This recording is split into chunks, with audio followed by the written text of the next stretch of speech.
नमस्कार दोस्तों, civil services council में आप सभी का स्वागत है। जैसा कि आप जानते हैं कि हम लोग प्रीवियस ईयर सेट को बना प्रैक्टिस कर रहे हैं, तो आज हम लोग 2017 के प्रैक्टिस सेट को देखेंगे। इससे पहले हम लोगों ने 2015 का सेट देखा था। वहाँ पे मैंने जो है बाय बाय डिफ़ॉल्ट 2017 बोल दिया था, उसको आप सुधार कर लेंगे। 2015 का सेट है था पिछला वाला। आज हम लोग 2017 का सेट देखेंगे। तो आइए शुरुआत करते हैं। इससे पहले हम बता दें कि सिविल सर्विसेज काउंसिल को जो भी इस चैनल पे नए हैं वो सब्सक्राइब कर लें। ऐसा लोगो आपको टेलीग्राम पे मिलेगा, तो टेलीग्राम पे जो है आप लिंक को फॉलो कर लीजिए। टेलीग्राम को आप फॉलो कर लीजिए, ऐसा लोगो आप सर्च बार में जाइएगा टेलीग्राम पे और सर्च कीजिएगा, ऐसा लोगो दिखाई दे। वहाँ पे आप लिखिएगा सिविल सर्विसेज काउंसिल, ठीक है? तो ऐसा लोगो दिखाई देगा, वहाँ पे आप सब्सक्राइब कर लीजिएगा, ठीक है? आइए क्वेश्चन सेट को देखते हैं। Who has the right to take part in the proceedings of parliament even though he is not a member? Although वो पार्लियामेंट के मेंबर नहीं है, पर वो पार्लियामेंट के प्रोसीडिंग्स यानी पार्लियामेंट जब चालू होता है तो उसमें भाग ले सकते हैं। वो वो कौन से व्यक्ति हैं जो पार्लियामेंट के मेंबर नहीं है फिर भी वो पार्लियामेंट में भाग ले सकते हैं? वो है attorney general. Attorney general parliament में वोट भी नहीं कर सकते, सिर्फ और सिर्फ जो है वो पार्लियामेंट में भाग ले सकते हैं।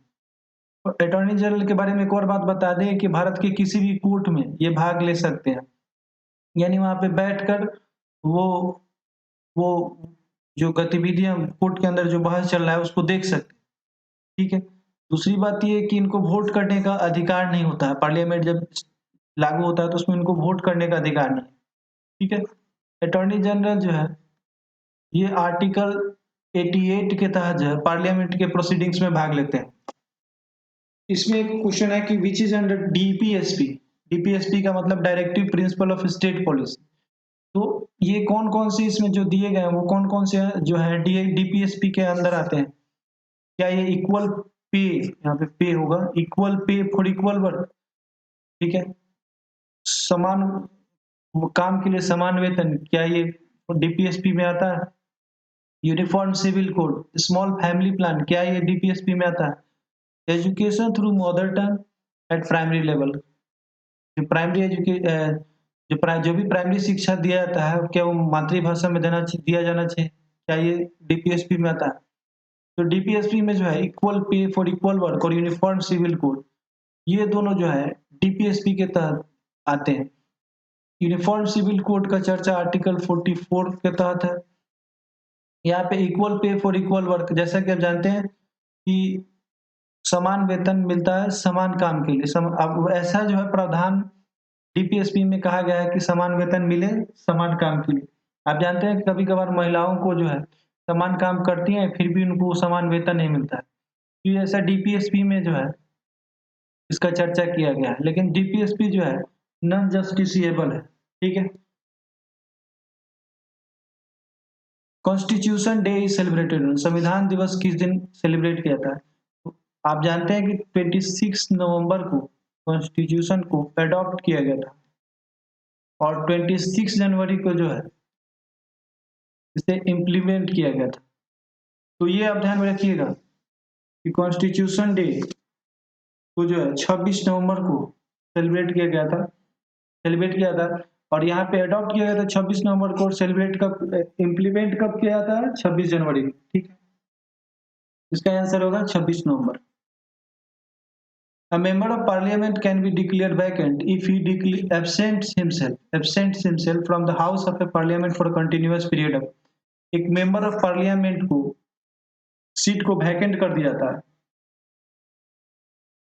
अगर वो एब्सेंट होते हैं कितने दिनों के लिए अगर एब्सेंट होते हैं तो उन्हें पार्लियामेंट से जो है उनका सीट वैकेंट हो जाता है। अगर वो 2 मंथ से ज्यादा 2 महीने से ज्यादा दिनों तक अगर वो पार्लियामेंट से एब्सेंट रहते हैं तो उनका सीट जो है वैकेंट हो जाता है।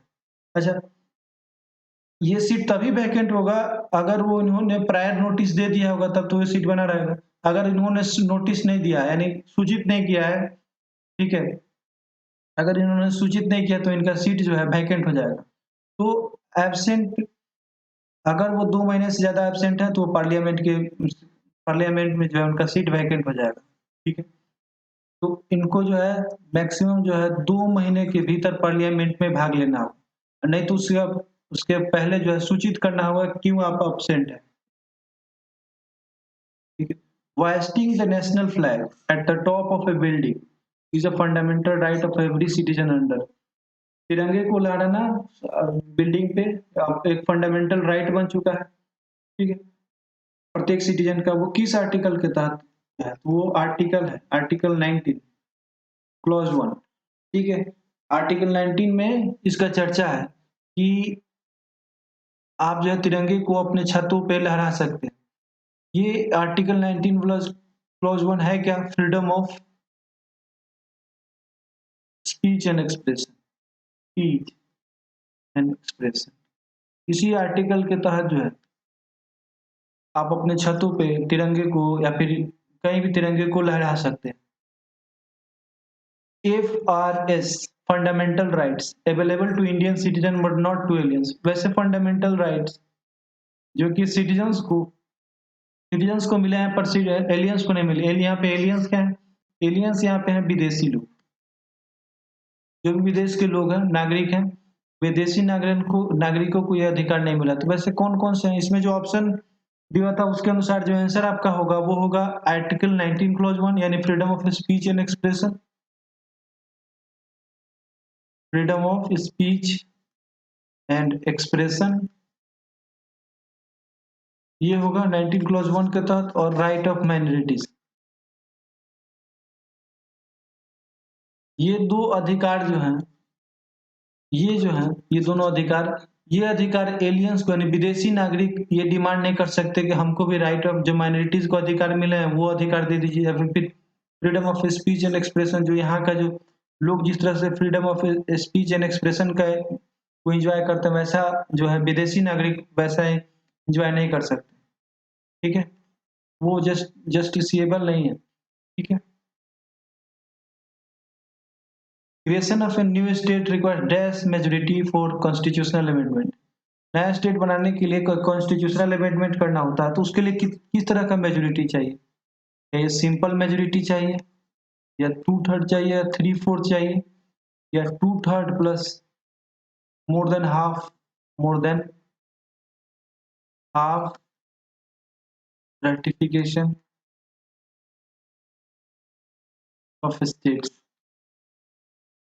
2/3, ठीक है। 2/3 majority plus more than half of ratification, आधा से ज्यादा राज्यों का सहमति चाहिए, ऐसा नहीं है। आप नया स्टेट बनाने के लिए सिंपल मेजोरिटी से जो है नया स्टेट को क्रिएट किया जा सकता है।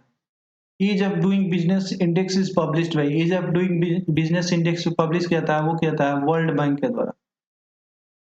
वर्ल्ड बैंक के द्वारा जो है ease of doing business index publish किया जाता है, ठीक है। आइए अगले क्वेश्चन की तरफ। Service tax was introduced on the recommendation of, service tax किसकी सिफारिश पर लागू किया गया था? तो ये लागू किया गया था चलैया कमेटी के द्वारा। चलैया कमेटी के सिफारिश पे जो है सर्विस टैक्स को लागू किया गया था, चिलिया कमेटी के सिफारिश पे, ठीक है। First 5 year plan was based on, पहला 5 ईयर प्लान जो पंचवर्षीय योजना जो है, सबसे पहले ये ध्यान में रखिए कि 1951 से लेकर 1956 तक लागू था। ये जो है हैरोल्ड डोमर जो प्लान था उसी पे बेस्ड था। हैरोल्ड डोमर ने जो प्लान बनाया था उसी पे जो है पहला पंचवर्षीय योजना जो था उसी पे बेस्ड था।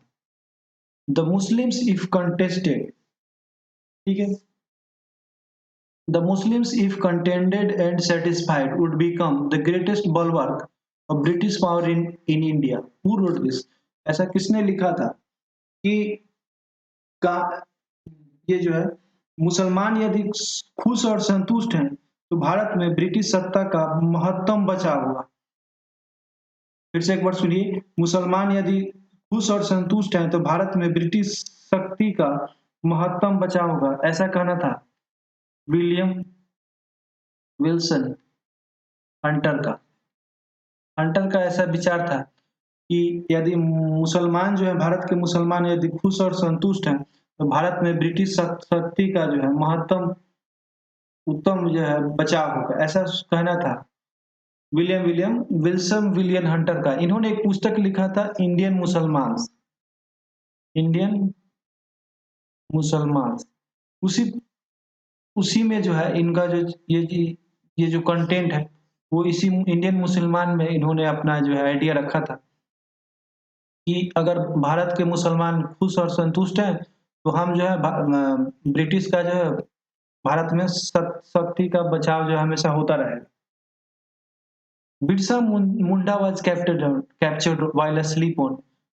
बिरसा मुंडा को जो है कैप्चर कर लिया गया था जब वो सोए हुए थे। तो वो जब तो कब गिरफ्तार किया गया था? इन्हें गिरफ्तार किया गया था 3 मार्च 1900 को। एग्जैक्ट 1900 में इन्हें गिरफ्तार किया गया 3 मार्च को। इन्हें गिरफ्तार किया गया था जामकुपाई से। जामकुपाई चक्रधर जामकुपाई चक्रधर से इन्हें गिरफ्तार किया गया था। ठीक है। इनका जो मृत्यु है ऐसा कहा जाता है कि इनका मृत्यु रहस्यमय तरीके से झारखंड में हुआ था। झारखंड के रांची जेल में हुआ था। कभी तो इसे रहस्यमय बताया जाता है लेकिन एक कोई लोग कहता है कि इनका जो मृत्यु है कॉलेरा से हुआ था। ठीक है। ये जो है बिरसा मुंडा जो है इनको धरती आबा भी कहा जाता है। धरती आबा जगत का पिता। ठीक है।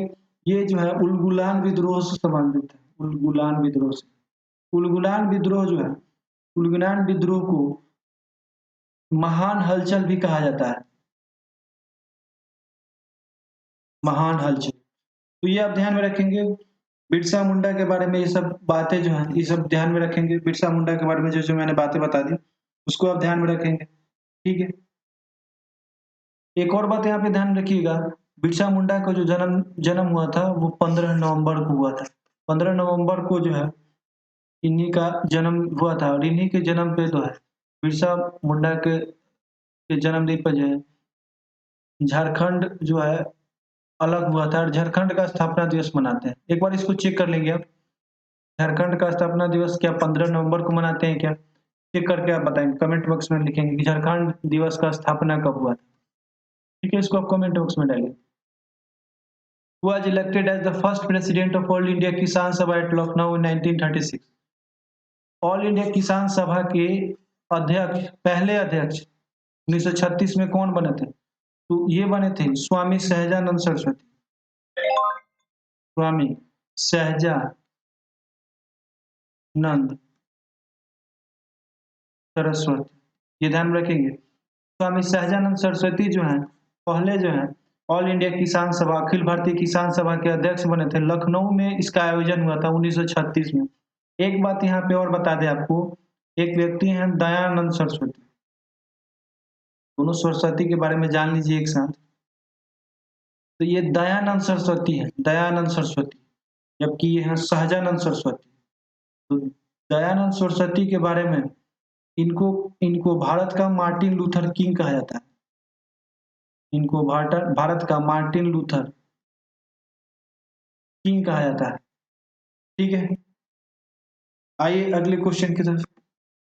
इन my belief Congress is tottering to its fall and my end one of my great ambition while in India is to assist to a peaceful demise। देखिए यहाँ पे ये किस व्यक्ति द्वारा कहा गया? ठीक है। ठीक है। तो ये इसका अर्थ ही एक बार हिंदी में समझ लीजिए। कांग्रेस पतन के लिए लड़खड़ा रही है। मेरी सबसे बड़ी अभिलाषा है कि जब तक मैं भारत में हूँ कांग्रेस की शांतिपूर्ण समाप्ति में सहयोग करना है। एक बार फिर से सुनिए। कांग्रेस पतन के लिए लड़खड़ा रही है। मेरी सबसे बड़ी अभिलाषा है कि जब तक मैं भारत में हूँ कांग्रेस की शांतिपूर्ण समाप्ति में मेरा सहयोग करना है। ठीक है। ऐसा कहना था करजन का। करजन का विचार था कि कांग्रेस जो है अब लड़खड़ा रहा है और वो उसका अभिलाषा है कि जब तक वो भारत में है कांग्रेस की समाप्ति देख कर वो जाए। ठीक है, उसको समाप्त कर दे। ऐसा कहना था करजन का। करजन ने ही बंगाल का आपको विभाजन किया था 1905 में, याद होगा 1905 में इन्होंने बंगाल विभाजन किया था। 1911 में बंगाल विभाजन को वापस किया गया था। हार्डिंग टू द्वारा जो है बंगाल विभाजन को जो है वापस ले लिया गया था। ठीक है। आइए अगले क्वेश्चन की तरफ। Who was the Prime Minister of England when Montagu-Chelmsford Act was passed in. जब Montagu-Chelmsford Act पास हुआ था तो उस समय अंग्रेज का प्रधानमंत्री कौन था? ठीक है, तो उस समय जो है इंग्लैंड का प्रधानमंत्री जो था 1919 में Montagu-Chelmsford Act आया था, जॉर्ज लॉयड ये थे इंग्लैंड के प्रधानमंत्री 1919 के समय जब Montagu-Chelmsford Act आया था। ठीक है, इसी समय जो है डायरकी आया था, द्वैध शासन का प्रधान, डुअल गवर्नमेंट, इसी समय आया था। अगला कुछ आगे क्वेश्चन उसमें हम लोग डिटेल में इसके बारे में चर्चा करेंगे, तो इधर वेट कर लेते हैं। ठीक है, और इसमें हम आपको बता दें कि एक बार फिर से जो पहले लेक्चर में भी मैंने बताया है कि जो प्राइम मिनिस्टर्स का 3-4 जो प्राइम मिनिस्टर जो कि इम्पोर्टेंट हैं इवेंट्स वाइज, उनको एक बार फिर से देख लेते हैं। जैसे कि 1857 1857 के समय टॉम स्टर्न ये इंग्लैंड के प्राइम मिनिस्टर थे। ठीक है, इसको आप नोट डाउन कर लेंगे। 1857 के समय टॉम स्टर्न जो है इंग्लैंड के प्राइम मिनिस्टर थे। वैसे ही जो है 1942 में विंस्टन चर्चिल इंग्लैंड के प्राइम मिनिस्टर थे। ठीक है, वैसे ही एक और ध्यान में रखेंगे 1932 में जो है रैमसे मैकडोनाल्ड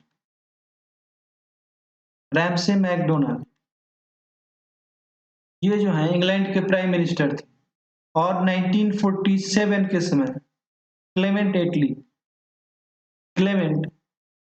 जो है इंग्लैंड के प्राइम मिनिस्टर थे। तो ये रहा लिस्ट ऑफ प्राइम मिनिस्टर्स जो कि बहुत बहुत इंपॉर्टेंट है आपको किसी भी एग्जाम के लिए। वैसे तो हम लोग ये जो है मेनली जो है आपको बीपीएससी में कोई ना क्वेश्चन इससे रिलेटेड जरूर मिलेगा। तो 1919 मोंटेग्यू-चेम्सफोर्ड जब एक्ट आया था उस समय तो आपको पता है कि जॉर्ज लॉयड थे। वैसे ही 1932 में रैमसे मैकडोनाल्ड थे। इन्हीं के समय जो है कम्युनल अवार्ड करके एक आया था, सांप्रदायिक पंचाट जिसे बोलते हैं, कम्युनल अवार्ड 1932 में। 1942 में जो है विंस्टन चर्चिल थे, 1857 में पॉम स्टर्न और 1947 में क्लेमेंट एटली। वेरी वेरी इंपॉर्टेंट, इसको थोड़ा आप ध्यान में रखेंगे। आइए अगले क्वेश्चन की तरफ।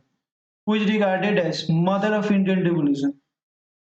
अच्छा, भारतीय क्रांति में किसे जो है भारतीय क्रांति का माता कहा जाता है? ठीक है, भारतीय क्रांति का माता जो है किन्हें कहा जाता है, ये क्वेश्चन है। ठीक है, भारतीय क्रांति का माता जो है मैडम भिकाजी कामा को कहा जाता है। मैडम भिकाजी कामा, वो खाने वाला भिकाजी नहीं समझिएगा इसको, ये है भिकाजी कामा। ठीक है, मैडम भिकाजी कामा जो है इनके बारे में इन्हें ही भारतीय क्रांति का माता कहा जाता है। ठीक है, भारतीय क्रांति का माता इन्हें कहा जाता है। आपको बताते चले कि स्टुटगार्ट एक जर्मनी में जगह है। इसे क्वेश्चन पूछा गया है कि कौन से ऐसी पहली महिला व्यक्ति थी जिन्होंने जर्मनी में जो है तिरंगा फहराया था, वो कौन सी जगह पे तिरंगा फहराया था? तो मैं ये भी पूछा जा सकता है कौन सी जगह पे फहराया था। तो स्टुटगार्ट जर्मनी में मैडम भिकाजी कामा ने जो तिरंगा फहराया था। उस तिरंगे में 3 रंग थे, ग्रीन, येलो और रेड, और उस पे लिखा हुआ था वंदे मातरम। तिरंगे पर वंदे मातरम। यह मैडम भिकाजी कामा जिन्हें भारतीय क्रांति का माता कहा जाता। ठीक है, और ये स्टुटगार्ट जर्मनी में एक जगह है, वहां पे मैडम भिकाजी कामा ने जो है पहली बार तिरंगा फहराया था। तिरंगे का रंग मैंने बता दिया, तिरंगे पे क्या लिखा हुआ था वो बता दिया। ठीक है, अगले क्वेश्चन की तरफ आते हैं। Who was the champion of socialism and wanted to overthrow British rule, princely state, landlordism and capitalism? एक चैंपियन थे सोशलिज्म के। ठीक है, वो ओवरथ्रो करना चाहते थे। क्या ओवरथ्रो करना चाहते थे? किसको उखाड़ फेंकना चाहते थे? तो ब्रिटिश रूल, ब्रिटिश सत्ता को उखाड़ फेंकना चाहते थे। प्रिंसली स्टेट्स, राजा रजवाड़ा का जो शासन था उसको उखाड़ फेंकना चाहते थे। ठीक है। लैंडलॉर्डिज्म, ठीक है, जमींदारी जो व्यवस्था थी उसको उखाड़ फेंकना चाहते थे, और कैपिटलिज्म, ये सारी व्यवस्था को उखाड़ फेंकना चाहते थे। और वो थे चैंपियन ऑफ सोशलिज्म, उनका नाम था जवाहरलाल नेहरू। जवाहरलाल नेहरू, इन्हें जो है नेहरू जी को ही चैंपियन ऑफ सोशलिज्म कहा जाता है। ठीक है। The person who joined Subhash Chandra Bose to found Forward Bloc and actively associated in INA movement, Indian National Army, इसे इंडियन नेशनल आर्मी बोलते हैं। एक ऐसे व्यक्ति जिन्होंने सुभाष चंद्र बोस जब ये फाउंड किया था फॉरवर्ड ब्लॉक, उसमें उन्होंने भाग लिया और अपने आप को एसोसिएट किया किसके साथ, इंडियन नेशनल आर्मी के साथ भी इन्होंने एसोसिएट किए थे। उनका नाम क्या था? उनका नाम था शिलभद्र याजी।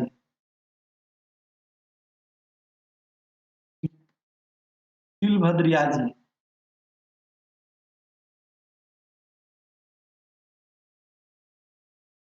ये शिलभद्र याजी बख्तियारपुर से संबंधित है। बख्तियारपुर से संबंधित है।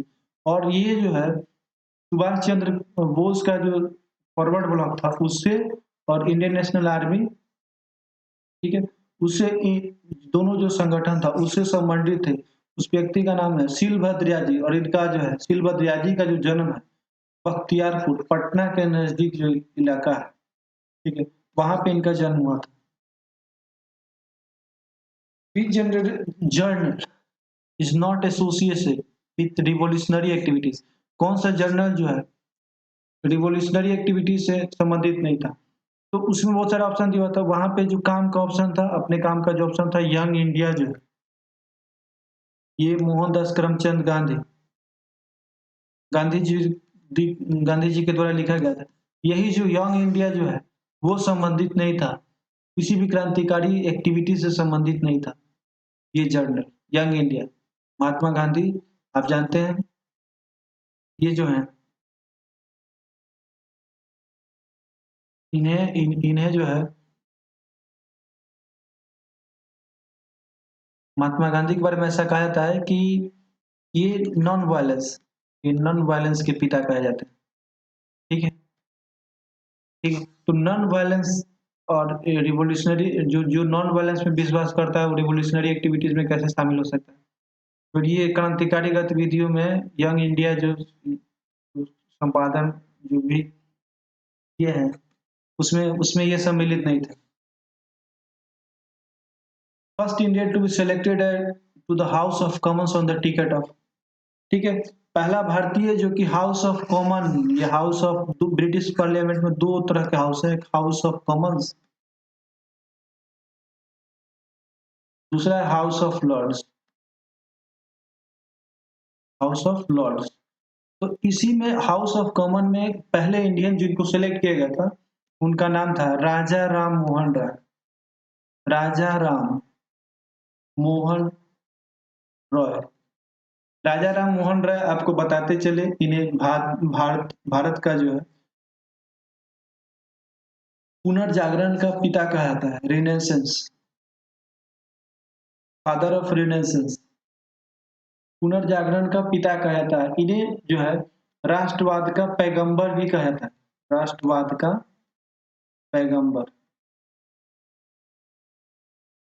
राजा राम मोहन राय को जो है पुनर्जागरण का पिता कहा जाता है, राष्ट्रवाद का पैगंबर कहा जाता है। राजा राम मोहन को grand old man of India कहा जाता है। दादा भाई नौरोजी को grand old man of India कहा जाता है। ठीक है, तो ये फादर ऑफ रेनेसेंस आप ध्यान में रखेंगे। राष्ट्रवाद का पैगंबर जो है राजा राम मोहन राय को कहा जाता है। ठीक है, ये ध्यान में रखेंगे। और यहाँ पे एक और बात ध्यान में रखना है कि हाँ, कि राजा राम मोहन राय जो है ये किस कॉन्स्टिट्यूएंसी से लड़ते, कॉन्स्टिट्यूएंसी कौन सा था? ये था फिंसबरी। फिंसबरी, फिंसबरी जो जगह है वहां से जो ये अपना पहला चुनाव लड़े थे। और ये चुनाव किस पार्टी से लड़े थे? ये लड़े थे लिबरल पार्टी से, लिबरल पार्टी। ब्रिटिश में दो पार्टी है, लिबरल और कंजर्वेटिव, ठीक है। तो ये जो थे लिबरल पार्टी से संबंधित थे राजा राम मोहन राय, और इन्होंने किस किस कॉन्स्टिट्यूएंसी से लड़ा था? फिंसबरी से लड़ा था, और वे वहां से जीते थे, ठीक ठीक है। हाउस ऑफ कॉमन्स से सेलेक्ट हुए थे, हाउस ऑफ कॉमन्स से सेलेक्ट हुए थे फिंसबरी कॉन्स्टिट्यूएंसी से। Swaraj party was form on the failure of, Swaraj party किसकी फेल्यूर पे बना था? कौन से आंदोलन फेल्यूर होने के बाद स्वराज पार्टी का गठन हुआ था? स्वराज पार्टी का गठन जो है नॉन कोऑपरेशन मूवमेंट के, नॉन कोऑपरेशन मूवमेंट के फेल होने के बाद जो है ये स्वराज पार्टी का गठन किया गया था। स्वराज पार्टी से संबंधित स्वराज पार्टी के गठन में कौन कौन से व्यक्ति थे, आप उसको कमेंट बॉक्स में लिख कर बताइए। हु ऑर्गेनाइज खुदाई खिदमतगार, खुदाई खिदमतगार जो है उसको किसने ऑर्गेनाइज किया था? खुदाई खिदमतगार को। तो खुदाई खिदमतगार, इसका मतलब क्या होता है? इसका मतलब होता है सर्वेंट्स ऑफ गॉड,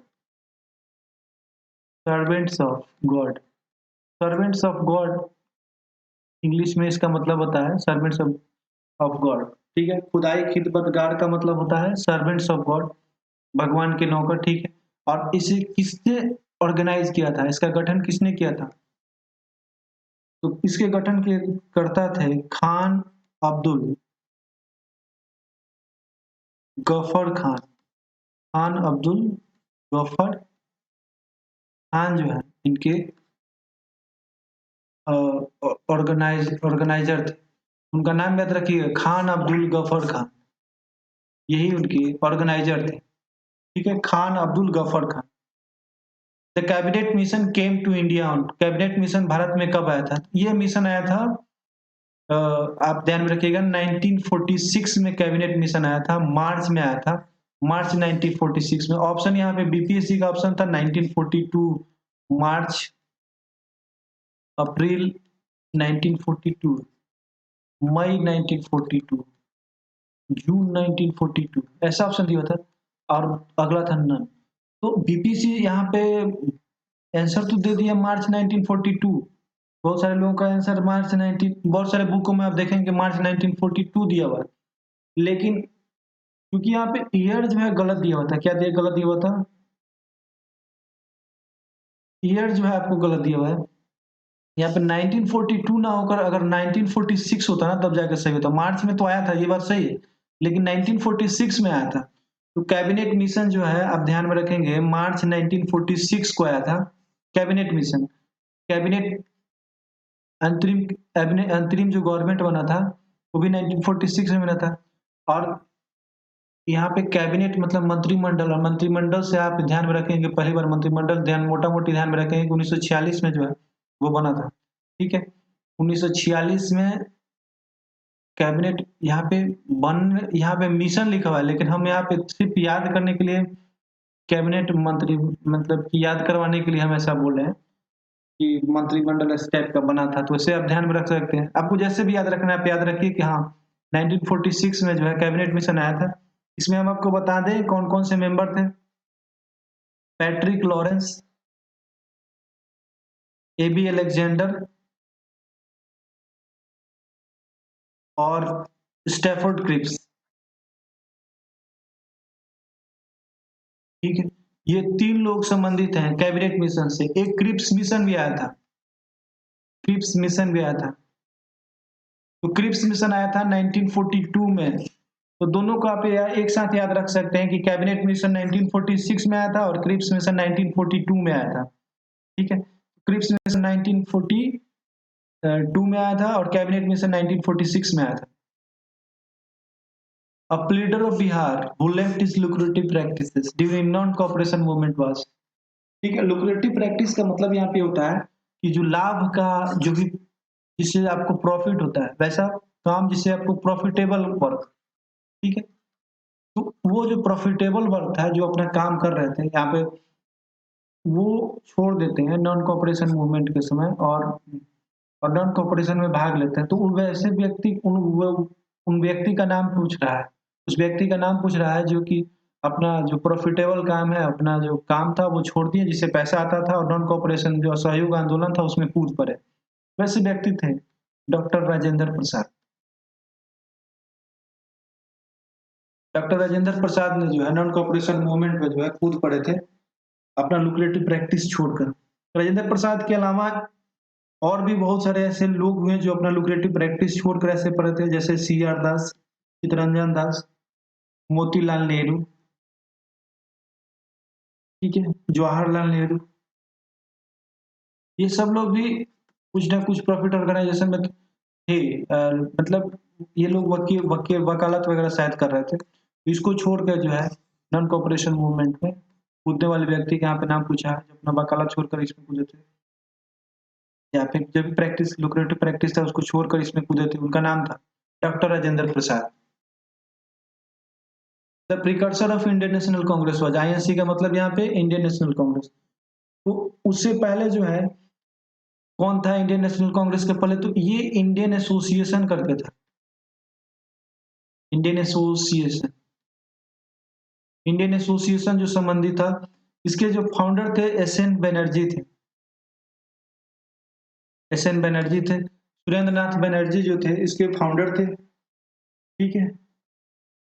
ये इंडियन एसोसिएशन जो है 1876 में बना था, ठीक है, इसको भी ध्यान रखिए। एस एन बनर्जी जो है एक सिविल सर्वेंट थे, और इन्हें जो है सिविल सर्वेंट थे, और इनको जो है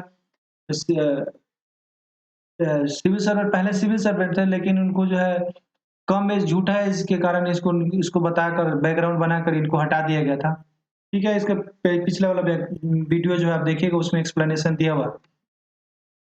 विच factor is responsible for controlling heredity characters of living cell, कौन सा फैक्टर जो है रिस्पॉन्सिबल है हेरिडेटरी कैरेक्टर के लिए।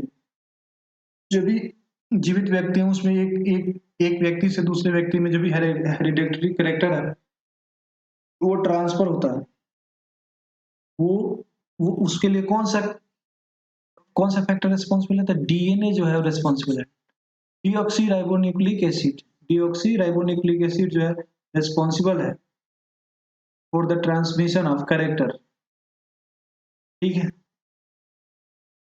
Teflon is a polymer of, Teflon किसका पॉलीमर है, ये क्वेश्चन पूछा जा रहा है कि टेफ्लॉन जो है वो किसका पॉलीमर है। तो टेफ्लॉन जो है पॉलीमर है टेट्रा फ्लोरोमिथिलीन का, किसका, टेट्रा फ्लोरो फ्लोरो मिथाइलिन, इसका जो है आप ध्यान में रखिएगा, इसका जो फॉर्मूला था C2 टेट्राफ्लोरो 4 फ्लोरो मिथाइलिन या इथाइलिन, ठीक है। तो इसका फॉर्मूला ये, और टेफ्लॉन जो पॉलीमर है किसका पॉलीमर है, टेट्राफ्लोरोमिथाइलिन का, ठीक है। अगले क्वेश्चन की तरफ। अच्छा, एक यहाँ पे एक और बात ध्यान में रखिए, टेफ्लॉन जो है ना, वो आप कढ़ाई देखते हैं ना, कढ़ाई जो वैसा जो नॉन स्टिकी कढ़ाई होता है, नॉन स्टिकी कढ़ाई, वो जो है टेफ्लॉन का बना होता है। क्या चीज का बना होता है, टेफ्लॉन का बना होता है, उसमें यही केमिकल यूज होता है, ठीक है। टेफ्लॉन जो बना होता है टेट्राफ्लोरोमिथाइलिन से बना होता है, ठीक है, ऐसा स्ट्रक्चर होता है, ठीक है। यहाँ पे फ्लोरीन फ्लोरीन ऐसे ऐसे करके अरेंजमेंट होता है, ठीक है। ये स्ट्रक्चर है टेट्राफ्लोरोमिथाइलिन का, ये तो रहा स्ट्रक्चर। इसी कैरेक्टर, इसी कंपाउंड को यूज करके पैन बनाया जाता है, कढ़ाई बनाया जाता है, ठीक है। वो कढ़ाई यूज होता है नॉन स्टिकी उसमें कैरेक्टर होता है, टेफ्लॉन से बना होता है। Bakelite is form by the condensation of, bakelite किससे बनता है, किस कंपाउंड से बनता है, ये बनता है फेनॉल से, फेनॉल, और इसमें एक और कंपाउंड यूज होता है जिसका नाम है फॉर्मल्डिहाइड, क्या बोलते हैं, फॉर्मल्डिहाइड, ठीक है। फॉर्मल्डिहाइड और फेनॉल, आप स्ट्रक्चर देख लीजिए एक बार फेनॉल का, फेनॉल को रिप्रेजेंट करता है ऐसे, ये रहा बेंजीन का स्ट्रक्चर, और इस पे OH लगाइएगा तो ये हो जाएगा फिनॉल। एक हाइड्रोजन को हटाकर OH लगा दीजिएगा, फिनॉल हो जाएगा। और फॉर्मल्डिहाइड का स्ट्रक्चर होता है। इस दोनों के कंडेंसेशन से जो है, इन दोनों के कंडेंसेशन से, किसके किसके कंडेंसेशन से, यानी इन दोनों को कंडेंस कीजिएगा, ये है फिनॉल और ये है फॉर्मल्डिहाइड। ठीक है, इन दोनों के कंडेंसेशन से क्या बनेगा, आपको बेकेलाइट बनेगा। आप शॉर्ट वगैरह पहनते हैं, उसमें बटन जो होता है ना, बटन वो बना होता है बेकेलाइट का। ठीक है, vitamin which is known Ergo calciferol, किस विटामिन को अर्गो कैल्सिफेरॉल के नाम से जाना जाता है। ठीक है, विटामिन डी को जो है, विटामिन डी को जो है अर्गो कैल्सिफेरॉल कहता है। यहाँ पे एक और बात ध्यान रख सकते हैं, विटामिन ए और विटामिन ई। ठीक है, विटामिन ए को जो है रेटिनॉल कहा जाता है। ठीक है, और विटामिन डी को आप बता चुके हैं अल्गो कैल्सिफेरॉल, और विटामिन ई को जो है टोकोफेरॉल कहते हैं, tocopherol, tocopherol vitamin E. Insulin is, क्या है इंसुलिन, यहाँ पे क्वेश्चन पूछ रहा है कि इंसुलिन क्या है। इंसुलिन जो है ना, एक, क्या ये प्रोटीन है, क्या ये फैट है, या एसिड है, ठीक है, या कंपाउंड मिनरल है, ये क्या है। तो एक इंसुलिन जो है ना, वो एक प्रोटीन है। क्या है, प्रोटीन है। Insulin is a protein. Insulin क्या है, प्रोटीन है। किससे सीक्रेट होता है, कहाँ से सीक्रेट होता है, तो ये पैंक्रियाज से सीक्रेट होता है। ठीक है, पैंक्रियाज से ये सीक्रेट होता है इंसुलिन।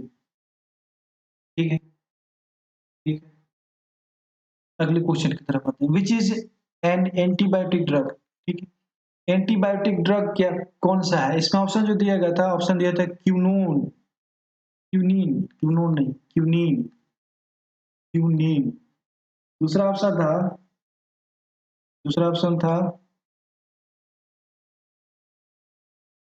ठीक है, दूसरा ऑप्शन था सल्फा, सल्फा गुआडीन, सल्फा गुआडीन, क्लोरेम, क्लोरेम फेनिकोल। ये सब ऑप्शन दिया हुआ था, थोड़ा हार्ड था ये क्वेश्चन, थोड़ा सा टफ था।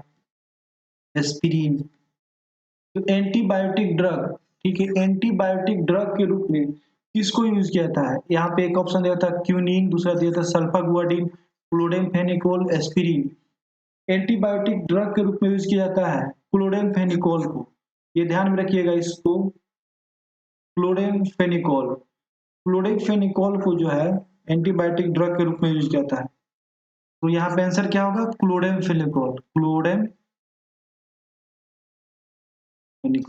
इसी को यूज किया जाता है एंटीबायोटिक ड्रग के रूप में। Hormone which play an important role in release of milk from mammary glands। ठीक है, कौन सा हार्मोन जो है जिसके कारण जो है मिल्क रिलीज होता है मेमरी ग्लैंड से। ठीक है, तो ऑक्सीटोसिन, एक ऑक्सीटोसिन, इसी के कारण जो है मिल्क रिलीज होता है। ठीक है, जो भी मेमरी ग्लैंड से उससे मिल्क रिलीज होता है। ठीक है, ये इसको इसको प्रोड्यूस करता है, ऑक्सीटोसिन प्रोड्यूस करता है हाइपोथैलेमस ग्लैंड से, और इसको सीक्रेट करता है पिट्यूटरी ग्लैंड। ठीक है, यहाँ पे ध्यान रखिएगा, प्रोड्यूस, प्रोड्यूस किसके द्वारा होता है, ये प्रोड्यूस होता है हाइपोथैलेमस ग्लैंड, हाइपोथैलेमस के ग्लैंड के द्वारा, और सीक्रेट होता है, सीक्रेट होता है pituitary gland, pituitary gland. The gas used in the manufacture of वनस्पति घी from वनस्पति ऑयल।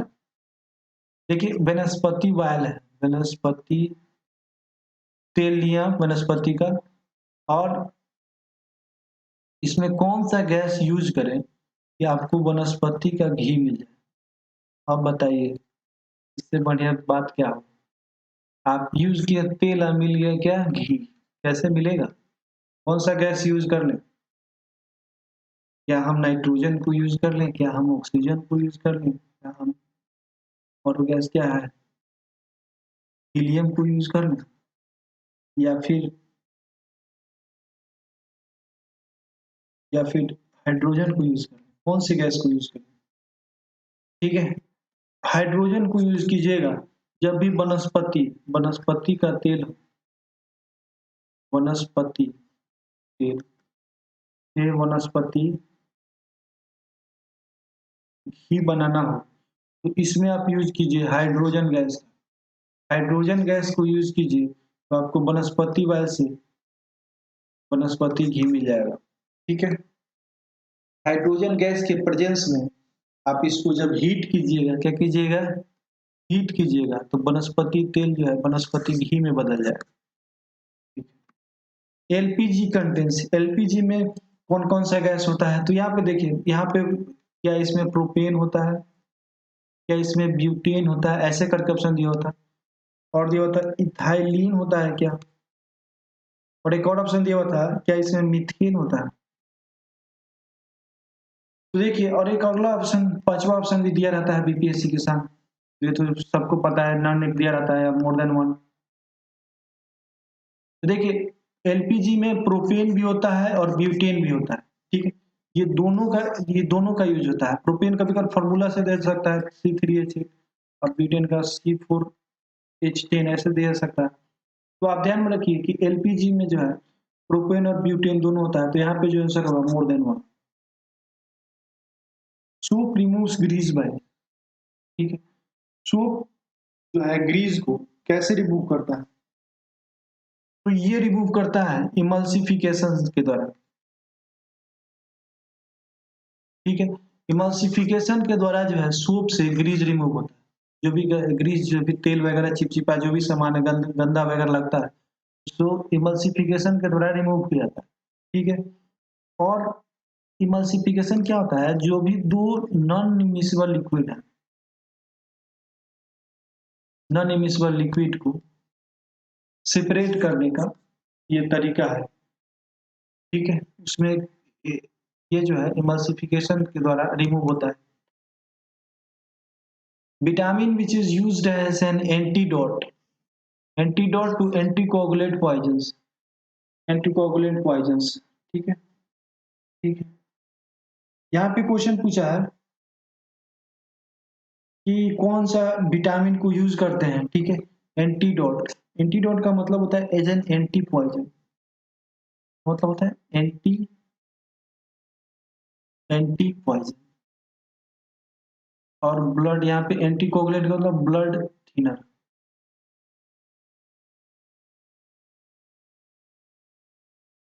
देखिए, डॉट यहाँ पे क्या होता है कि जब भी कोई पॉइजन लेता है ना, तो उसका ब्लड क्लॉटिंग होने लगता है, ब्लड का थक्का बनने लगता है। ठीक है, ब्लड क्लॉट हो जाता है।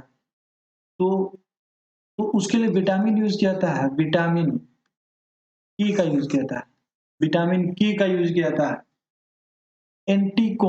एंटी जो डॉट के रूप में यूज किया जाता है विटामिन डॉट को, नहीं पॉइजन को ये काट देता है। एंटीडोट का मतलब होता है पॉइजन का, जैसे जैसे जहर निकलता है, तो उसको जहर को खत्म करने के लिए विटामिन का यूज किया था, विटामिन के का। ठीक है, और एंटीडोट का मतलब होता है एंटी पॉइजन, एंटी कोगुलेंट का मतलब होता है ब्लड को पतला करने वाला। ठीक है, यहाँ पे जो विटामिन यूज किया था विटामिन के को यूज किया था। विटामिन ए जो है कहाँ स्टोर होता है? विटामिन ए जो है लीवर में स्टोर होता है। विटामिन ए कहाँ स्टोर होता है? लीवर में स्टोर होता है।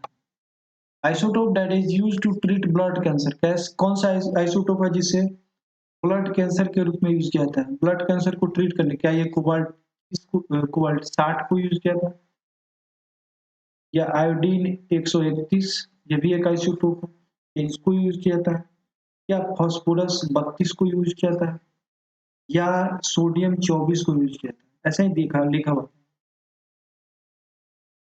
तो हम पिछले वीडियो में बताएं कि मैंने बताया हुआ है कि जो कोबाल्ट 60 है, कोबाल्ट 60 जो है इसको यूज किया जाता है।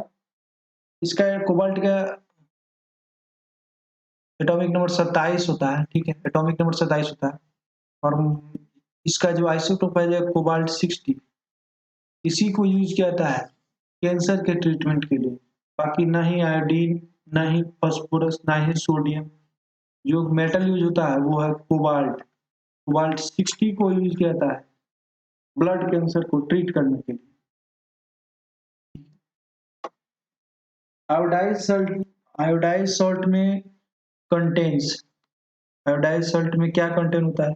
इसमें कंटेन होता है potassium iodide, potassium iodide. Potassium iodide को Ki से रिप्रेजेंट किया जाता है, ठीक है। इसका केमिकल फॉर्मूला, ये केमिकल नेम और इसका केमिकल फॉर्मूला ये रहा पोटेशियम आयोडाइड, ठीक है। आयोडाइड, जो भी आयोडाइज सॉल्ट होता है, आयोडीन अगर आयोडाइज सॉल्ट नहीं है तो आपको एक बीमारी हो सकता है ग्वाइटर, जिसको हिंदी में बोलते हैं घेंघा। घेंघा का बीमारी होने का डर है, गर्दन के पास ये फूल जाता है, ठीक है, उसी को घेंघा बोलते हैं। तो जो भी, जहाँ पे भी पहाड़ी इलाके में जैसे जो है आयोडीन आयोडीन का कमी होता है, वहाँ पे घेंघा होने का चांस ज्यादा है। तो इसीलिए आयोडाइज सॉल्ट आता है, ठीक है। इसलिए आयोडाइज सॉल्ट होता है जिसमें आयोडीन का मात्रा, और आयोडीन का मात्रा अगर आयोडीन का कमी हो जाएगा तो घेंघा हो जाएगा, ग्वाइटर हो जाएगा। इसलिए जो है आयोडाइज सॉल्ट का यूज करने, जैसे कि टाटा सोप, टाटा में जो है आप देखेंगे उसमें एक्सक्लूसिवली मेंटेन होता है, ये दिया रहता है कि उसमें जो है आयोडीन जो है आयोडाइज सॉल्ट है, ठीक है। अगर आयोडाइज सॉल्ट उस पर लिखा हुआ है तो आप इसको यूज कर सकते हैं। ये है पोटेशियम आयोडाइड। आयोडाइज सॉल्ट में कौन सा कंपाउंड होता है? Potassium iodide, which is present in acid rain at max, ठीक है। एसिड रेन में जो है कौन सा कंपाउंड जो है सबसे ज्यादा रहता है, ठीक है। क्या ये H2SO4 सल्फ्यूरिक एसिड सबसे ज्यादा रहता है? क्या हाइड्रोक्लोरिक एसिड सबसे ज्यादा रहता है? क्या नाइट्रिक एसिड सबसे ज्यादा रहता है? क्या कार्बोनिक एसिड सबसे ज्यादा रहता है? या फिर ना, इनमें से कोई? तो देखिए एसिड रेन में जो है ना सबसे ज्यादा जो है आप देखेंगे तो सल्फ्यूरिक एसिड और आपको मिलेगा नाइट्रिक एसिड। ये जो इन दोनों का जो मात्रा है ना ये ज्यादा रहता है। तो यहाँ पे ऑप्शन क्या हो जाएगा? नन हो जाएगा, मोर देन वन हो जाएगा, मोर देन वन, ठीक है। एसिड रेन जो भी, ये सल्फ्यूरिक एसिड एटमॉस्फेयर में रहता है और नाइट्रिक एसिड ये भी एटमॉस्फेयर में रहता है, ठीक है। इन दोनों का, ये दोनों जो है रहते हैं सब ज्यादा एबंडेंस में, और इसी के कारण एसिड रेन जो है तो होता है। तो इसमें जो एसिड रेन में जो केमिकल रहते हैं वो ये रहते हैं ज्यादातर, मतलब परसेंटेज परसेंटेज वाइज देखें तो सबसे ज्यादा H2SO4 sulphuric acid, nitric acid. और इसी सब के कारण क्या होता है? आपको एसिड रेन होता है। एसिड रेन में सबसे ज्यादा मात्रा नाइट्रिक एसिड और सल्फ्यूरिक एसिड का मिलेगा। गॉड पार्टिकल कौन सा गॉड पार्टिकल किसको कहा जाता है? तो Higgs boson particle,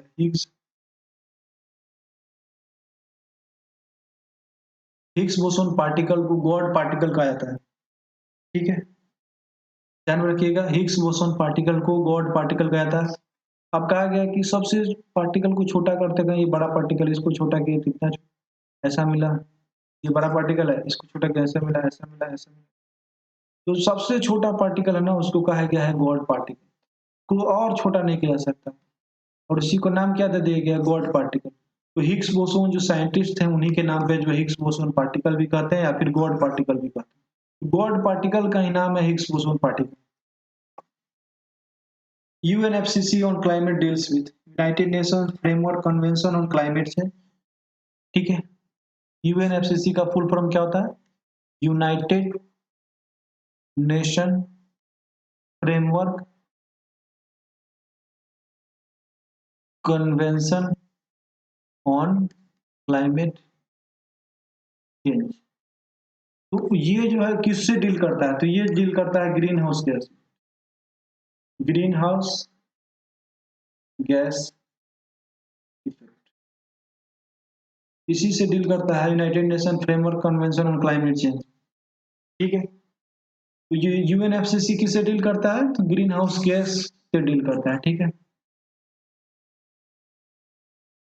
Chinese traveller Sung Yun came to India on, Chinese traveller है सुंग यून।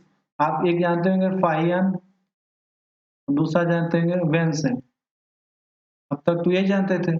आप ये भी पढ़ते थे कि वेनसेंग जो है, वेनसेंग किसके शासन काल में आया था?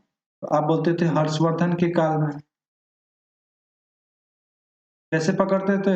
तो वेनसेंग में एच पहले और इसमें भी एच पहले, तो हर्षवर्धन, वेनसेंग, फाहियान। फाहियान किसके काल में आया था? और सुंग यून, सुंग यून ये जो है, सुंग यून किसके काल में आया था और फाहियान किसके काल में आया था? आप ये बताएंगे कमेंट बॉक्स में, इसको आप इसको डालेंगे कि ये दोनों किसके किसके शासन काल में आए थे। तब तक हम इसका आंसर देते हैं। इसका जो आंसर है, चाइनीज ट्रैवलर जो है भारत में कब आया था? तो 515 टू 520 एडी के पास आया था, के आसपास ये आया था। 515 टू 520 एडी के पास जो है चाइनीज ट्रैवलर सुंग यून जो है वो आया था भारत में, ठीक है। ये एक बुद्धिस्ट मोनार्क था, मॉन्क था, कैसा था? बुद्धिस्ट मॉन्क था सुंग यून। सुंग यून जो था एक बुद्धिस्ट मॉन्क था, पुजारी था, मठ, बौद्ध धर्म का एक, जैसे हिंदू में पंडित होते हैं, मुसलमान में मौलवी होते हैं, वैसे हम लोगों में भी एक उनको बोलते हैं मॉन्क बोलते हैं, साधु बोल सकते हैं, साधु बोल सकते हैं। बुद्धिस्ट बुद्ध लोग में जो है, उन लोगों का जो ये था मॉन्क था वो सुंगयुन था। वो बौद्ध का जो मॉन्क था बौद्ध धर्म का, वो भारत आया था सुंगयुन। कब आया था? 515 एडी से 520 एडी के आसपास। हाँ, इसका दोनों का जो है कमेंट बॉक्स में जरूर डालिएगा, इंतजार रहेगा। Terracotta flaw was found on, ठीक है। Terracotta flaw was found on, मतलब कि यहाँ पे पूछ रहा है कि जो जुताई करने वाला हल है,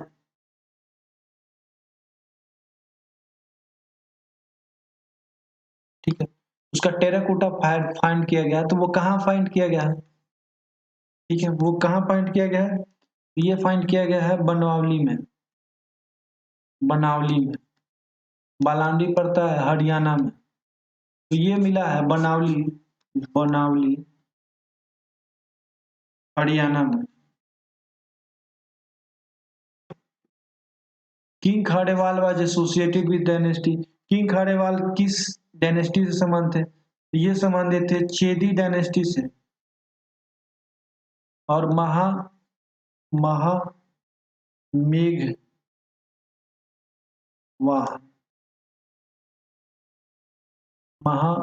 महा मेघवाहन वंश या चेदी वंश, ठीक है। किंग खाड़ेवाल जो है इससे संबंधित है। तो यहाँ पे बीपीएससी क्या किया था, चेदी डायनेस्टी भी दे दिया था और महामेघवाहन भी वंश दे दिया था। अलग अलग ऑप्शन, ये उसको ऑप्शन 1 में रख दिया था, इसको ऑप्शन 2 में रख दिया था, और भी ऑप्शन दिया था, ऐसे 4 ऑप्शन। तो यहाँ पे चूंकि महामेघवाहन या चेदी वंश का है, दोनों एक ही वंश है, ठीक है। वो किंग खाड़ेवाल से ही संबंधित है, ठीक है। तो दोनों जो वंश है एक ही वंश को कहा गया है, तो ये भी सही था और ये भी सही। बहुत सारे बुकों में ये लिखा गया है कि चेदी डायनेस्टी सही है। नहीं, ये चेदी डायनेस्टी जो है एब्सोल्युटली, मतलब कि चेदी डायनेस्टी तो है ही, लेकिन चेदी डायनेस्टी को महामेघवाहन वंश भी कहा जाता था। तो इस हिसाब से जो है आपका दोनों आंसर सही होगा। यहाँ पे जो आपका जो आंसर होगा वो नन जो है या मोर देन वन, वो सही होता, ठीक है। तो किंग खड़ेवाल जो है चेदी डायनेस्टी या महामेघवाहन वंश से संबंधित, ठीक है। अब क्वेश्चन पूछ रहा है कि दीवान ए अर्ज किससे संबंधित है? तो दीवान ए अर्ज जो है वो संबंधित है डिफेंस से। किससे संबंधित है? डिफेंस से संबंधित है दीवान ए अर्ज। दीवान ए अर्ज जो है ये लगाया गया था, ठीक है। ये जो है, ये जो है बलबन के काल के समय का बात है, ठीक है। बलबन के बारे में आपको बताते चले। बलबन को जो है उलू खान भी कहा जाता था, उलू खान। बलबन को उलू खान भी कहा जाता था। बलबन नहीं, ब्लड एंड आयरन जो है, रक्त और रक्त और आयरन जो पॉलिसी था, blood and iron and blood policy जो था इसी का था। ब्लड एंड आयरन पॉलिसी इसी के समय, रक्त और लौह नीति जो है इसी के काल में आया था।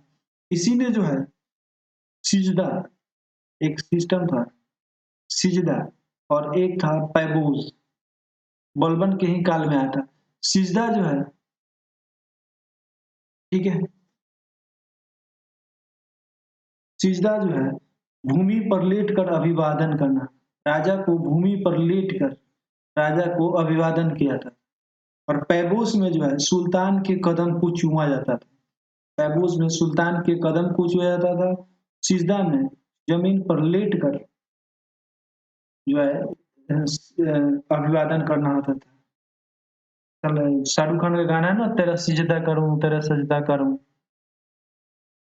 तो वो सिजदा जो है जमीन पर लेट कर, और पबूज में क्या किया जाता था, सुल्तान के चरण को चूमा जाता था। ठीक है, इसी ने जो है जिले लाही, जिले लाही,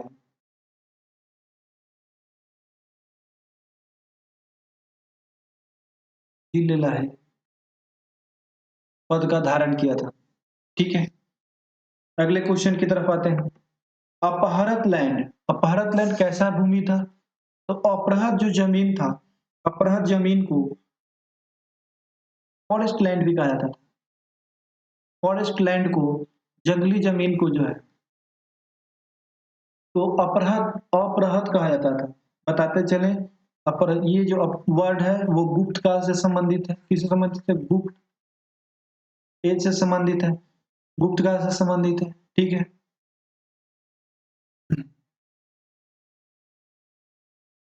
गुप्त काल से संबंधित है अपहरत। एक और वर्ड है इससे संबंधित है, क्षेत्र। ये जो है क्षेत्र जो संबंधित है, कल्टीवेबल लैंड था, गुप्त काल में कल्टीवेबल लैंड था, जोतने योग्य जमीन था। और जो है खिल जो था, खिल किसको कहा जाता था? जो वैसा जमीन जो बेकार पड़ा हुआ था, जमीन था। ठीक है, बेकार जमीन को खिल जमीन कहा जाता था। ठीक है, एक था अपहृत, अपहृत जाने एक सराह था, सराह, इसका मतलब था चराने वाला जमीन। ठीक है, जो चराई के लिए जो था उसको सराह बोलते थे, सराह। फील जो है बेकार जमीन को बोलते थे। क्षेत्र जो है जो कि उस जमीन पे जिसपे कल्टीवेशन हो उसको, ठीक है, वैसे जमीन को क्षेत्र बोलते थे। अपहृत वैसे जमीन को बोलते थे जो कि जंगल था, जहाँ पे क्या था, फॉरेस्ट, उसको बोलते थे अपहृत। जसवंत एंड दीवान वेयर, ठीक है, जस जसवंत और दीवान ए दशावन, जसवंत और दशावन जो थे, ये ये दोनों पेंटर थे। क्या थे? पेंटर थे। जसवंत और दशावन जो थे दोनों पेंटर थे। ये दोनों पेंटर थे अकबर के काल में। किसके काल में? अकबर के काल में दोनों पेंटर थे। Founder of Bahmani kingdom, Bahmani साम्राज्य का संस्थापक कौन था? तो ये इसका नाम था अलाउद्दीन हसन। इसका जो दूसरा नाम था हसन गंगू भी कहा जाता है, हसन गंगू भी कहता है। ठीक है, इसी ने जो है मोहम्मद बिन तुगलक, एमबीटी, मोहम्मद बिन तुगलक के खिलाफ जो है विद्रोह किया था, और विद्रोह करके बहमनी साम्राज्य का स्थापना की।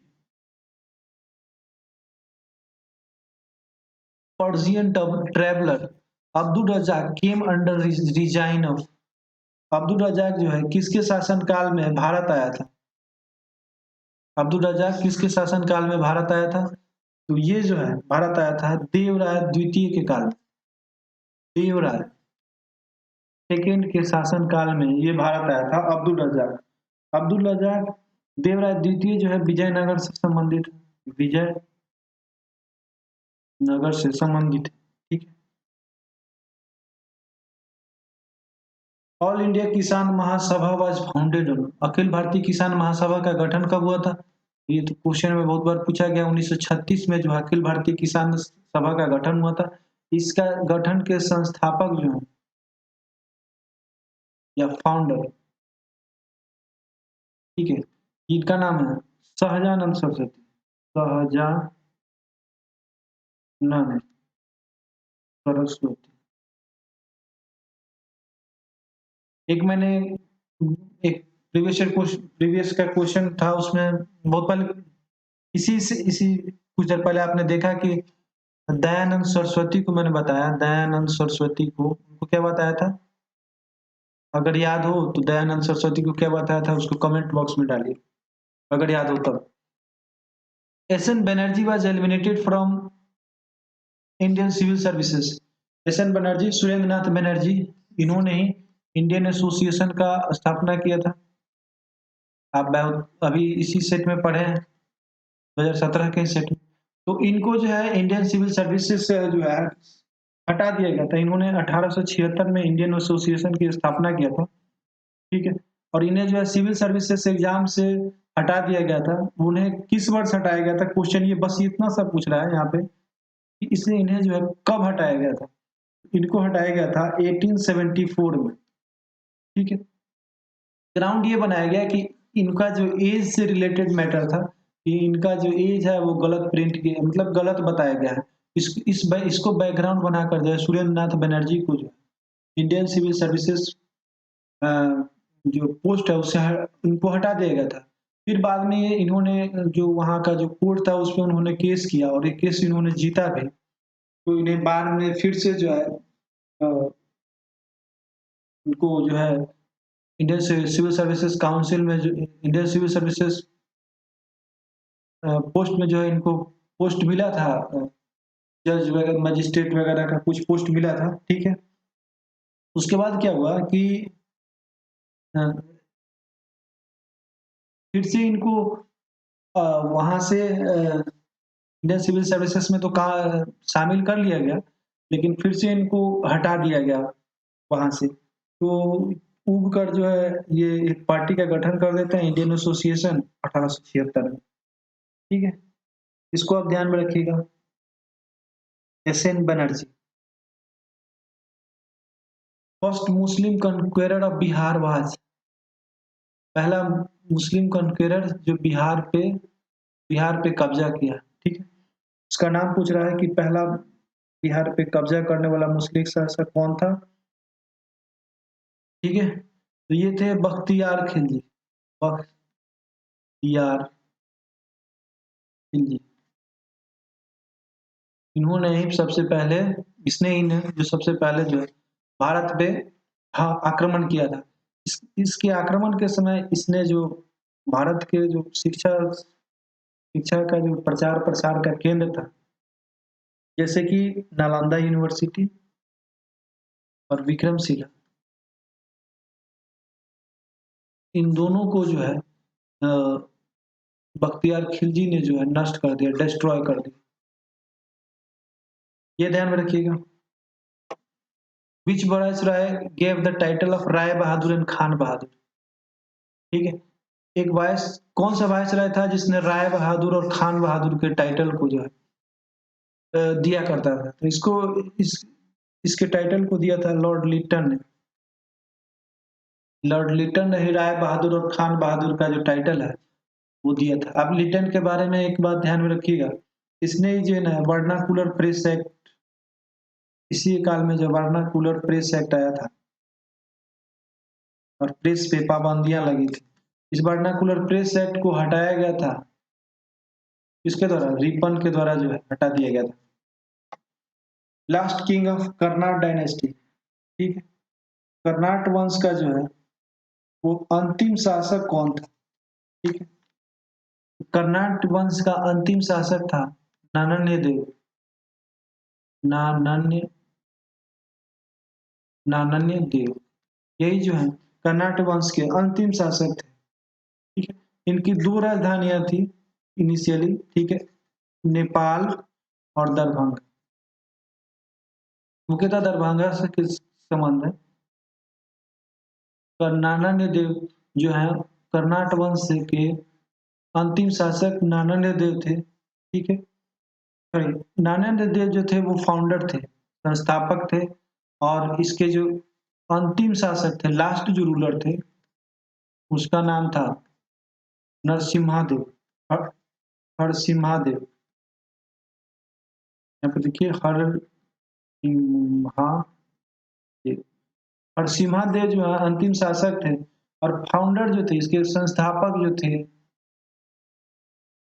संस्थापक थे नानादेव देव। नानादेव देव जो है इसके संस्थापक थे, और अंतिम जो रूलर थे हरसिम्हादेव थे। हरसिम्हादेव नहीं, और हरसिम्हादेव जो है उसके अंतिम शासक थे, और नानादेव देव जो थे इसके संस्थापक थे।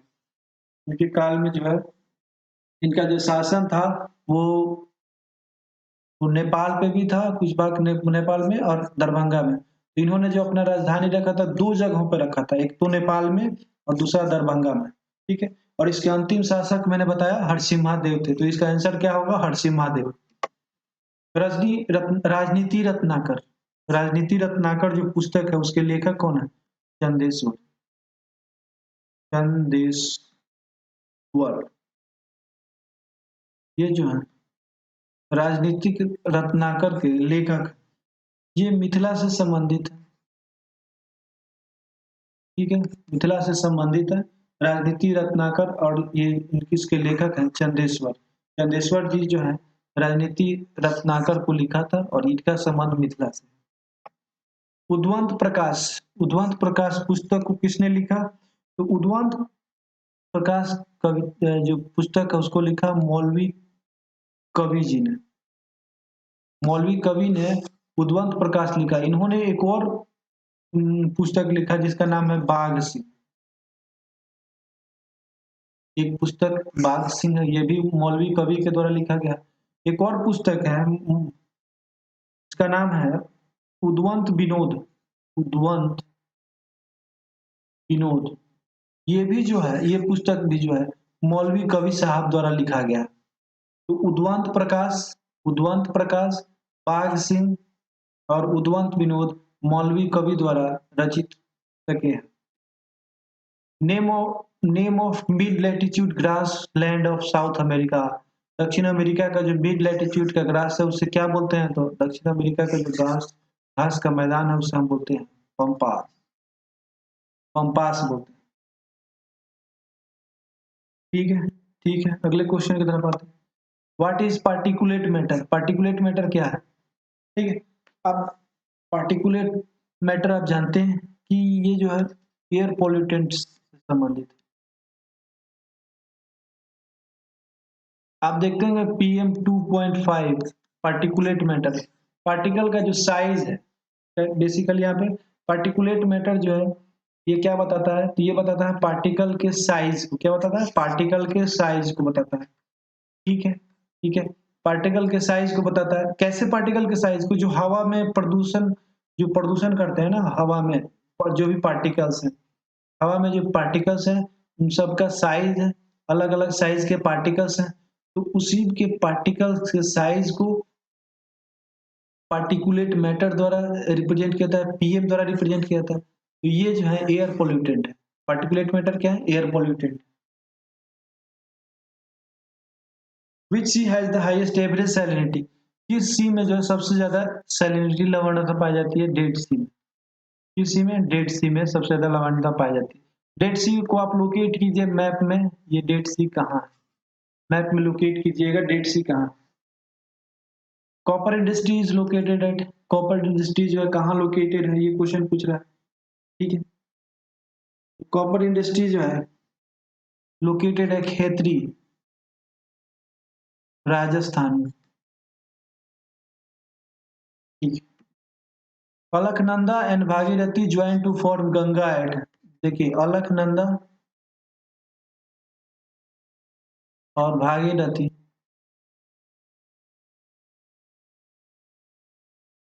ठीक है, देवप्रयाग में मिलकर, देवप्रयाग में मिलकर गंगा बनाती है, ठीक है। तो Alaknanda and Bhagirathi join at which place? At which place to form Ganga at. Ganga बनाती है कहाँ पे बनाती है, तो देवप्रयाग में। तो अलकनंदा है, भागीरथी और देवप्रयाग की जगह, देवप्रयाग की जगह पर मिलन होता है और इसे गंगा का निर्माण। ठीक है, कलेक्टिवली इनको गंगा कहते हैं। ठीक है। What is mined at Bailadila at maximum. Bailadila पे क्या इसका माइनिंग किया जाता है, कौन से मिनरल का माइनिंग किया जाता है, तो बैलाडीला पे जो है माइनिंग किया जाता है हीमेटाइट का। हीमेटाइट एक होता है हीमेटाइट। ठीक है, इसका फॉर्मूला था Fe2O3, इसी का माइनिंग होता है हीमेटाइट। बैलाडीला जो जगह है ये कहाँ पे है, तो ये जगह है छत्तीसगढ़ में। छत्तीसगढ़ में जो है हीमेटाइट का जो आयरन का जो ऑक्सीडेशन स्टेट आयरन का इसमें +2 होता है, और ये एक +3 भी होता है, आयरन का +3 ऑक्सीडेशन स्टेट में भी होता है। इसे फिर 3O4 मिलता है जिसको मैग्नेट की तरह काम करता है। यहाँ पे जो है हीमेटाइट पूछा गया कि बैलाडीला में कौन सा मिनरल मिलता है, तो ऑप्शन में ये भी दिया होता है फिर 3O4, यानी मैग्नेट, इसको बोलते हैं मैग्नेटाइट। मैग्नेटाइट, तो आपका जो आंसर होगा हीमेटाइट होगा। ठीक है, आपका जो आंसर होगा वो क्या होगा, हीमेटाइट होगा। यानी बैलाडीला में क्या मिलता है, हीमेटाइट मिलता है। हीमेटाइट कहाँ मिलता है, बैलाडीला में, और बैलाडीला कहाँ है, छत्तीसगढ़ में। Tel river is a tributary है, तेल नदी जो है वो किसकी ट्राइब्यूटरी है, वो ट्राइब्यूटरी है महानदी की। महानदी, और तेल जो है वो उड़ीसा में ओरिजिनेट होती है। ठीक है, उड़ीसा में ओरिजिनेट होती है तेल रिवर। अब मैप में लोकेट करें इसको, तेल रिवर कहाँ पे है। NH that connect Chhapra and Gopalganj, Chhapra और गोपालगंज को कनेक्ट करने वाली उस एनएच का नाम बताइए। कितना नंबर का एनएच जो है छपरा और गोपालगंज को कनेक्ट करता है, ध्यान में रखिएगा। एनएच जो है 85 जो है कनेक्ट करता है छपरा और गोपालगंज को। एनएच 85 छपरा को जो है अन्य नाम सारण से भी जाना जाता है। छपरा में जो है, छपरा जो है, छपरा में तीन डिस्ट्रिक्ट आते हैं प्रमंडल के तौर पे। तो इस प्रमंडल में जो है छपरा, सिवान और भोपाल। ठीक है, इन सबका जो हेड क्वार्टर है वो छपरा में है। ठीक है, और छपरा और गोपालगंज को कनेक्ट करता है NH 85। Who is known as the father of dyarchy, dyarchy का पिता किसे कहा जाता है, तो आप ध्यान में रखिएगा। लियोनल कार्टिस को जो है, किसको, लियोनल लियोनल कार्टिस। ठीक है, लियोनल कार्टिस को जो है इन्हें फादर ऑफ डायर्थी कहा जाता है। ठीक है, लियोनल कार्टिस। ठीक है, एक बात और ध्यान में रखिएगा, ये जो है, ये जो मोंटाग्यू चेम्सफोर्ड रिपोर्ट आया था, मोंटाग्यू चेम्सफोर्ड रिपोर्ट आया था 1919 में आया था। इसी में जो है सेंटर और स्टेट, एक सेंटर और प्रोविंशियल का चर्चा किया था। ठीक है, ठीक है, और इसी में बताया गया था, ठीक है, कि जो प्रोविंशियल दो तरह के स्तर पर जो गवर्नमेंट है उसका फॉर्मेशन हो। इसमें ये कहा गया था कि प्रोविंशियल जो सब्जेक्ट हैं इसमें दो तरह का, एक ट्रांसफर सब्जेक्ट और दूसरा था, ठीक है, रिजर्व सब्जेक्ट। इसमें ये सब चर्चा में आया था प्रोविंशियल लेवल पे। तो मोंटाग्यू चेम्सफोर्ड रिपोर्ट 1919 में आया था। ठीक है, और फादर ऑफ डायरकी जो है लियोनल कार्टिस को कहता है। डायरकी जो है, डायरकी को डबल गवर्नमेंट क्या कहता है, इसका मतलब क्या था डायरकी का, डबल गवर्नमेंट। डायरकी का मतलब होता है डबल गवर्नमेंट, द्वैध शासन, माने दो लोग शासन करें। ठीक है, ऐसा अधिनियम भारत में जो है 1919 में आया था, 1919 में आया था। इसका आइडिया जो इंग्लैंड से उत्पन्न होता है, उसके व्यक्ति जो उत्पादित करने वाले व्यक्ति थे इस आइडिया को, उनका नाम था लियोनल कार्टिस। मोंटाग्यू चेम्सफोर्ड रिपोर्ट में पहली बार इसका चर्चा है 1919 में। ठीक है, सेंट्रल और प्रोविंशियल लेवल पे ये जो एक्ट लाया गया उसके तहत इसका चर्चा किया गया। ठीक है, और ये डायरकी का मतलब होता है डबल गवर्नमेंट, द्वैध शासन। ठीक है, आज यही इतना ही रखते हैं। और इस ये जो सीट था वो भी शानदार सेट था, बहुत नए-नए क्वेश्चन सीखने को मिले होंगे आपको। तो आप इसको जो है इसको 1 से 2 बार देख लीजिए, इससे आपको सारा सॉल्व हो जाएगा। दूसरी बात ये कि आप लोग जो है जो सेट बना रहे हैं, से जो भी सेट यहाँ पे वीडियो देखने के बाद जो है, एक बार थोरोली अब ऑलमोस्ट जो है सेट कंप्लीट होने वाला है, शायद 2-3 साल का और बचा हुआ है। 2021 तक हम लोग सेट करेंगे, उसके बाद खत्म करने के बाद जो है जो भी किसान आंदोलन जहाँ-जहाँ पे हुआ था आज़ादी से पहले, उसको हम डिस्कस करेंगे एक बार मैप के माध्यम से, ठीक है? तो उसको आप देख लेंगे। और आपसे एक निवेदन है कि आप जो है चैनल को लाइक कर लीजिए, सब्सक्राइब कर लीजिए, ताकि आप चैनल से लगातार कंटिन्यूअस बने रहें, देखते रहें। और बीपीएससी से जो भी रिलेटेड कंटेंट्स हैं, सीडीपीओ से रिलेटेड जो भी कंटेंट है, सीडीपीओ का भी जो क्वेश्चन सेट है वो भी आने वाला है बहुत जल्दी, जो सीडीपीओ का प्रीवियस ईयर का क्वेश्चन सेट प्रैक्टिस कराया जाएगा। और सीडीपीओ के जितने भी क्वेश्चंस होंगे उसको भी हम लोग देखेंगे, उसके बाद करंट अफेयर्स को हम लोग लास्ट में देखेंगे, करंट अफेयर्स को थोरोली रिवाइज कर लेंगे एग्जाम जब नज़दीक होगा तो। तो ओवरऑल जो एक ब्रॉड कॉन्सेप्ट जो है डेवलप हो जाएगा, जहाँ पे थ्योरी का ज़रूरत पड़ेगा वहाँ पे आप कमेंट कीजिएगा यहाँ पे थ्योरी का में दिक्कत, थ्योरी भी पढ़ाया जाएगा बाद में चलकर, ठीक है? अभी जो हम लोग क्वेश्चन सेट का प्रैक्टिस कर रहे हैं, ताकि जो प्रीवियस ईयर का जो भी क्वेश्चन है उसको जो है हम मैक्सिमम यूटिलाइज़ कर सकें अगर वो क्वेश्चन आता है तो, ठीक है? आज इतना ही रखते हैं। चैनल को सब्सक्राइब कर लीजिएगा, लाइक कीजिएगा। अगर आप लोग कोई भी अगर व्यक्ति नए हैं, तो ज़रूर से ज़रूर सब्सक्राइब करें, लाइक करें, कमेंट करें ताकि पता चले। ठीक है, धन्यवाद।